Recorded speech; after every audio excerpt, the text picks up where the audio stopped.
Betty White in Life with Elizabeth, featuring Del Moore.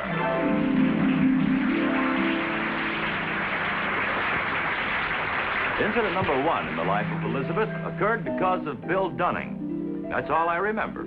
I don't know who Bill Dunning is any more than you do. Let's go find out.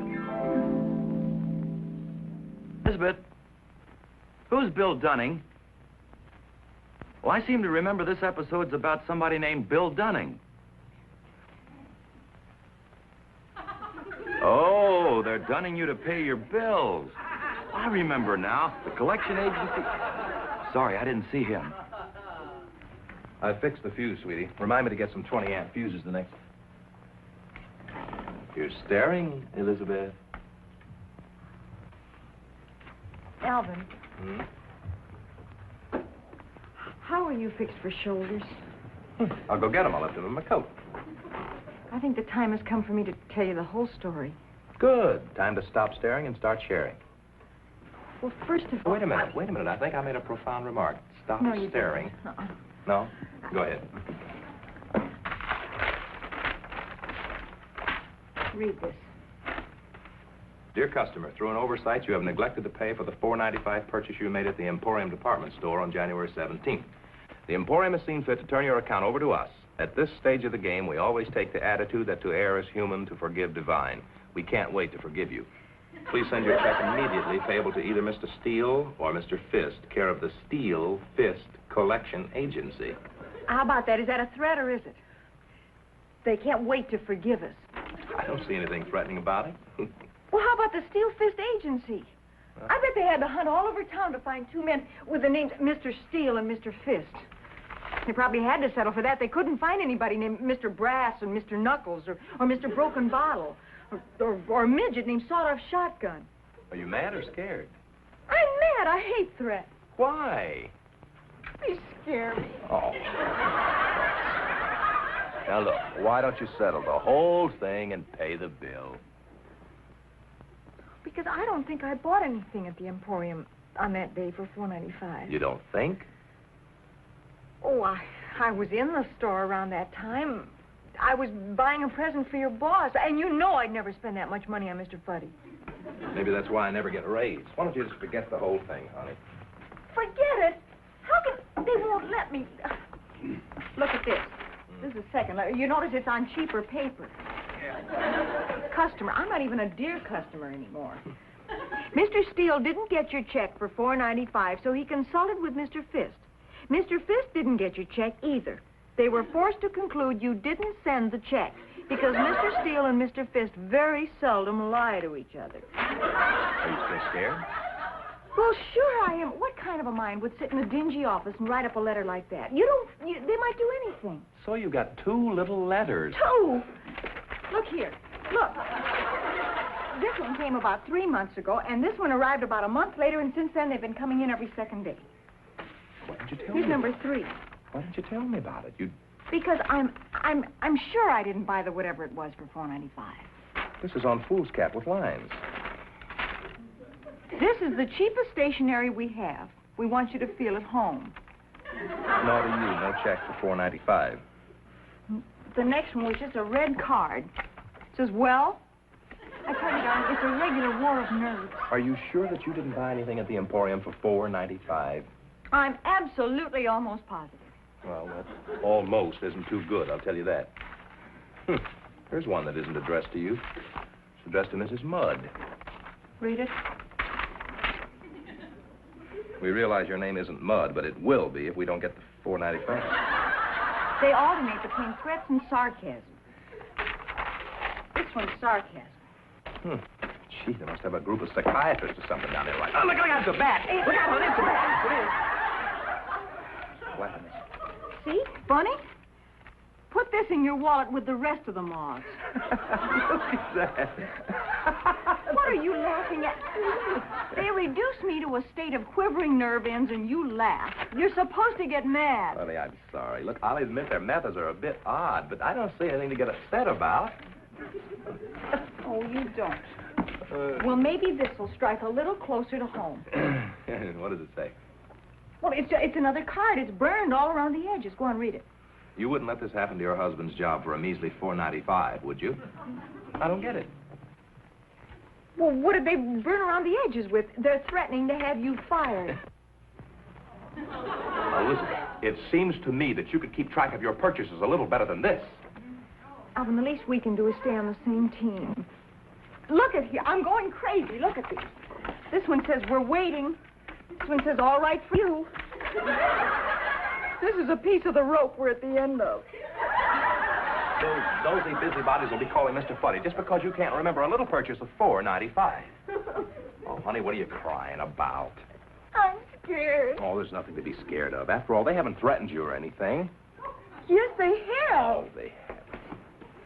$4.95. This came today. Well, what is it? It's a doll with pins sticking in it. They want me to die. Elizabeth, this is an advertisement for the dress shop down the street. This is a pincushion. Then I'm going to live? Yeah, I'll check with the witch doctor.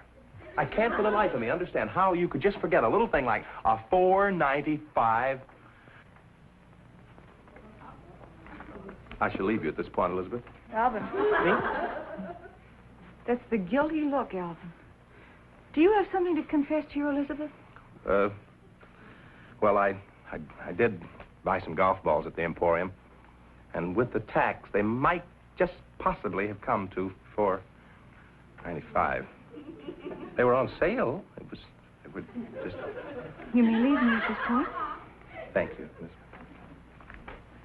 There's nothing for you to be ashamed of, is there, Elizabeth? You better go cheer him up. Aren't you ashamed? Incident number 2 in the life of Elizabeth occurred because of the monster. As I recall it, the monster came stalking into their home one evening right after dinner. It's hard to get rid of a monster, especially one with green eyes.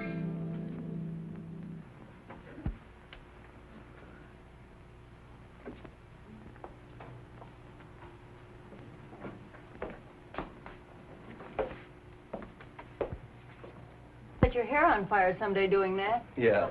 Hey, you're missing a good show. Althea Swinburne's playing 2 different parts. What are you stalking? Ants.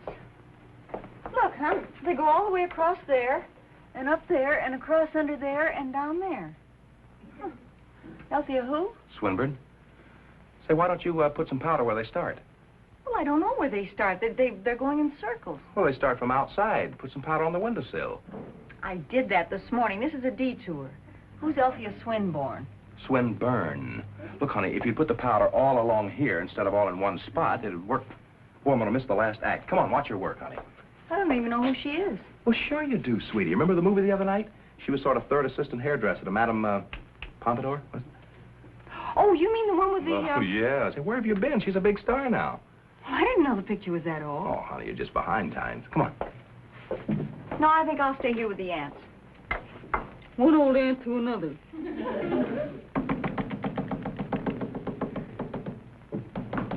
How do you like it? I come in here and I spend 2 minutes yakking with you, and I miss the whole last half of the act.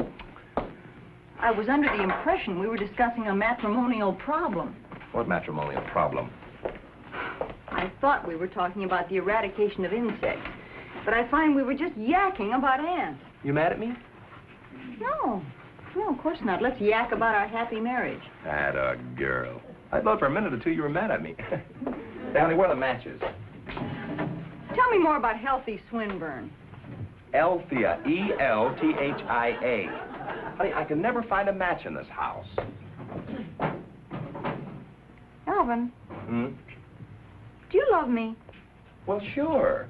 Say, whatever happened to that old cigarette lighter I had? Alvin, I just asked you if you loved me. Honey, of course I love you. Look, now, I had an old cigarette lighter around here. That kiss made me feel a little bit like unhealthy Elizabeth. Oh, I get it. Here. How's that? Well, you can do better, but I'll accept that. Okay. Guess where your matches are. Matches? Inside watch pocket. How about that? You ought to hang this up, honey. Althea Swinburne would never... What's this? Oh, that's a movie magazine. Picture of her in there someplace. Someplace. We turned right to the page. Oh, there she is. She's healthy, all right.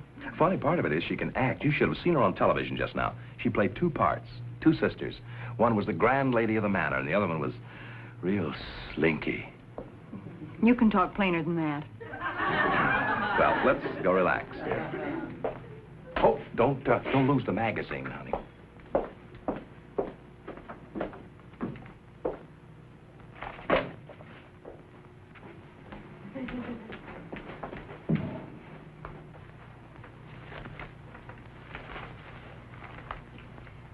Alvin. May I see your wallet, please? Sure. When did you start asking?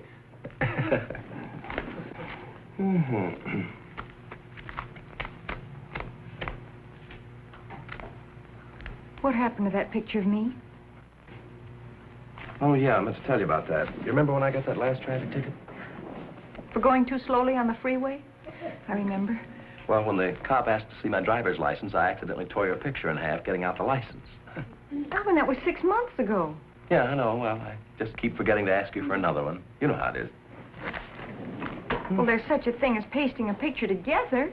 Yeah, I guess I should have, but, you know, I just didn't think about it. Alvin. When would you like the divorce? What did you say? Let's face it, you married the wrong type of girl. I sure did. I married one with rocks in her head. What kind of talk is this? All these years, I thought we were so happy. We weren't. Oh, I was happy, but you were searching. Oh, don't get melodramatic, Elizabeth. Oh, it's easy for you to say don't get melodramatic. None of this touches you. You have a heart as cold as a pickle. Pickles aren't cold. You see, all you care about is my choice of words rather than what I'm saying. Well, go to her with your pickled heart. Go to who? To whom? To whom? Go to whom? Always gone for the same type, Alvin. Every girl you ever went with was a tall, statuesque blonde, except me. Like whom? Who? Who? Like Gloria Applegate in college. Oh, honey, now you know. Francine Smith in high school. And Purine West in junior high. And Gwyneth Johnson in 24th Street Elementary. Gwyneth Johnson was a 9-year-old skinny little brunette. She grew into a tall, statuesque blonde, and you knew she would at the time. Shall we start talking sensible, darling? Darling. You say it so easily. Darling, sweetheart, honey. Just like a parrot. Your darling would have more snap to it if you were saying it to Althea Swinburne. Swinburne? You pronounce it your way, I'll pronounce it mine. Is she what started all this? Let's put it another way, Alvin. She finished all this. Oh, Elizabeth, come back here. Elizabeth! Listen, don't tear that magazine. Very well, Alvin. Oh, don't look so stricken, my dear. I think I've known this for quite some time. My dear. You'll take care of the ants after I'm gone. Now, you sit down and listen to me, Elizabeth. Sit down. You see, Alvin, some men just prefer a certain type of woman. But they marry the opposite type just to spite their subconscious. I married you because I loved you. You notice you used the past tense?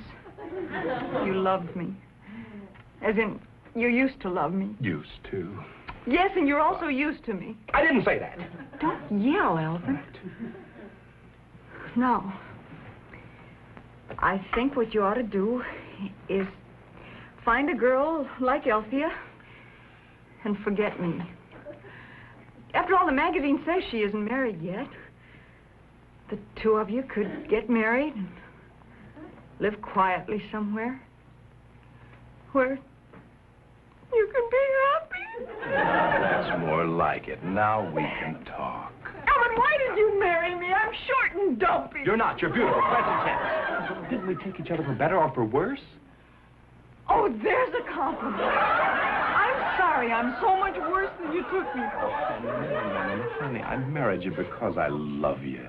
You married me because you were afraid of Mama. Oh, for goodness sake.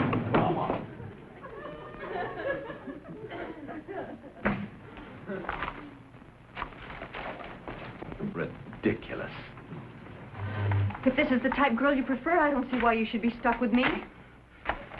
All right, Elizabeth. I'll marry her the day after tomorrow. I'm busy right now. After all, marriage is just a word. It doesn't have to be a sentence. Yeah. Did you hear what I said, Alvin? I said matrimony is just... What are you marking up her face for? Why not? Contest is on this side of the page. You bought the magazine for a contest? Didn't bad at all. Found on the bus. Sit down. Look, honey, if we multiply certain numbers by 9, we might win a boat or something.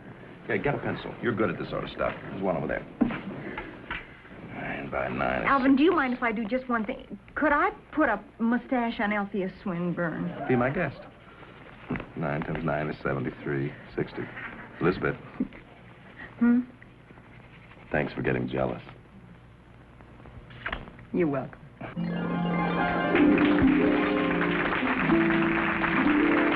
Incident number 3 in the life of Elizabeth occurred because, in Elizabeth and Alvin's case, the good neighbor policy not only extends next door, but clear across the street to the home of Peggy and Jack Boniface.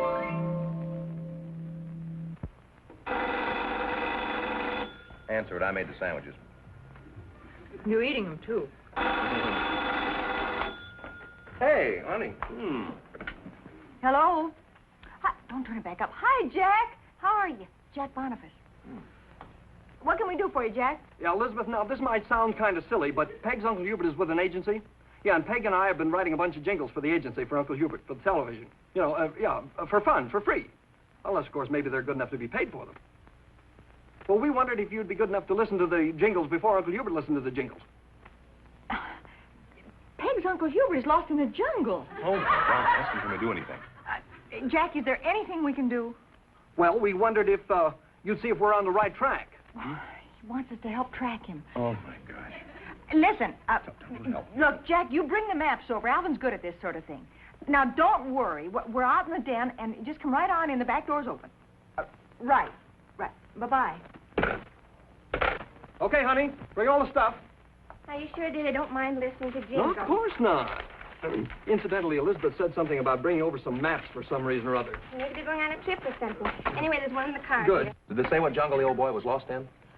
No, and you know, with all the good intentions in the world, I can't see what kind of help we're going to... Alvin, put your shoes on. Jack would spend more time watching Uncle Hubert and less time washing the car. How about yours? Oh.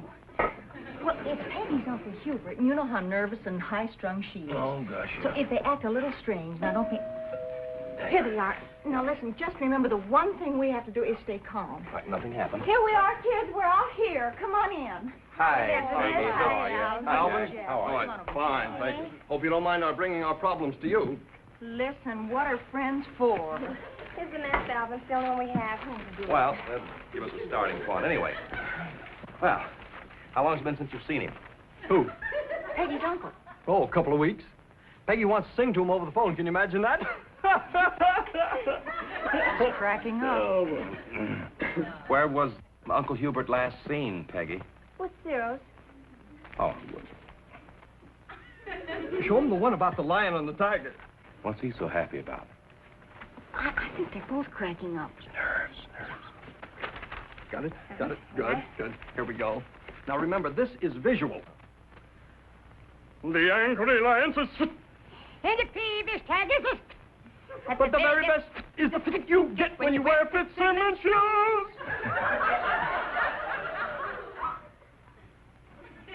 Well, of course, it sounds much better with music. Now, be frank with us. You think Uncle Hubert will like it? Well, not where he is. Look, I you don't- can sing him the song after we find him. Now, the estuary You two just relax. appears to start right here, honey. Yeah, see, Look now, here. there's an X here. I bet that's where he started from. Mhm. Follow this line. They seem to be more interested in their trip than our Jane. Honey, I think they're off their trolleys. He went inland here. Yeah. And through the estuary and up the Sepulveda River to the Wilshire River. And Wilshire River? this is a map of Southern California. Yeah. Well, I wondered how Santa Monica got in Brazil. Let's get out of here. Brazil. Thanks for listening to the Yeah. jingle. The jingle? Wait a minute. You didn't say jingle. It's been You nice. said jungle. Wait. Well, I mean, on the phone, you said that Peggy's Uncle Hubert was lost in a jungle. That's why the map. No. I said Peggy's Uncle Hubert was with an ad agency, and he needed some jingles for television commercials. Oh. Sounds so much like Uncle Hubert was lost in the jungle. Isn't that... Come on back and sit down, for heaven's sake. Isn't that silly? Well, listen, as long as we're all going in the same direction, why don't you show us some more of your commercials? I like the one about what's-his-name shoes. Fitzsimmons. Fitzsimmons. Is there a Fitzsimmons shoe company? No. Oh, please. Well, don't you worry. If anybody named Fitzsimmons ever does make shoes, you're ready for him. You show them one about the drugstores, honey. Uncle Hubert has 2 or 3 drugstores that need jingles. Now, this one isn't quite finished, but I think you can get the idea. Here it is. Yes. Now, remember, this is visual. D is for drugs. DR is for doctor. DRU is for doctor plus U. You got a little mixed up there. DRUG is for drug again. Remove the D and you've got rug, which we also sell. Remove the R and you've got UG, which is what some of our medicines taste like, but they're good for you. Which leaves G, which is a vitamin, which we also sell. That's as far as we got. How about drug spelled backwards? Girdles, which we have? Elizabeth. Now, look, the thing that you didn't do, you left out the name of the store, and to me, that's very important. Well, there's not much you can do with 5th Street Pharmaceutical Supply House, Alvin. You follow me? Yeah. Well, are there any other sponsors that need jingles? Oh, yeah. Here's the other list. Sometimes the slogans help. Muskrat Rambler Limited, 500 miles to the gallon of gas. Yeah, that's one of those little foreign cars. Yeah, but 500 miles to the gallon, wow. Well, sure, they're so small they can't hold people. Oh, yes. Hey, how about the Pumpity Pump gas station? Oh, it's got a good one for We that. have a good one for that. Now, there are just a few words missing, but I think you'll get the idea. Now, now remember, this is visual. Pumpity, pumpity, pump. La, la, la, la, la. Pumpity pump. La la la la la la. La, la, la, la, la, la, la, la, la, la, la, la, la, la, la, la. Pump. Well, look, kids, I hate to be cruel, but you sold me more la-la-las than you did pumpity pumps. All we have to do is fill in a few words. Gee, I wish that Fitzsimmons outfit sold shoes. I think the kids have a hit there, honey, really do. Well, now, wait a minute. We'll find something here. Just a second. What about this original clothes cleaner? That's a jip. No, we sent off for that. The guy says, don't bother with these new detergents. Do your clothes the way your ancestors did them. Ancestors. Yeah. So we sent in 25 cents, and he sent us a rock. $23 postage. How about the Fitzpatrick's restaurants? No. We tried that. Nothing rhymes. Well, listen, you already have it. Here's it. Well, sure you have. Where's the one about the lions and tigers? With a... Me? Right here. Sure, here. Look, just change these 2 words. Yeah, now try it. The angry lion says, and the peevish tiger says, but the very best fit is the fit you get when you eat. Fitzpatrick Foods. What's next? We have got the Whirl on the Spring Dancing School. Ladies Reupholstering Incorporated. That's a corset company. Wait a minute. I think I'm getting something. Wait. Listen. How about this? Honey, it's delicate. It's delicate. The delicatessen for you. Jim Dandy Haberdashery, Fitzgerald's Bootery. That's Wait a it. minute. You weren't listening, honey. It's delicate. Bootery. Bootery's a shoe company. Get out of the way, honey. Look, now, wait, get a hold of it. Look, You know how those walls... Get that thing. It's Where is it? delicate. Oh, the lion and tiger. Now, here, we just changed Fitzsimmons to Fitzgerald. That is it! Right? Yeah. It's delicate. The angry lion says, It's and the delicate. peevish tiger says, It's but the very Hey. best fit is the fit you get. Hey. It's half-past pastrami. Say goodbye to the people. Goodbye, Goodbye, everyone. Now, look, I think that'll do it for this week. Goodbye. Now here to say goodbye to you is the lovely star of our show, Betty White. And thank you, everybody. Thank you. Maybe you'd like to hear how the jingle wound up. It's delicate. It's delicate. Betty, say goodbye to the people. Goodbye, people.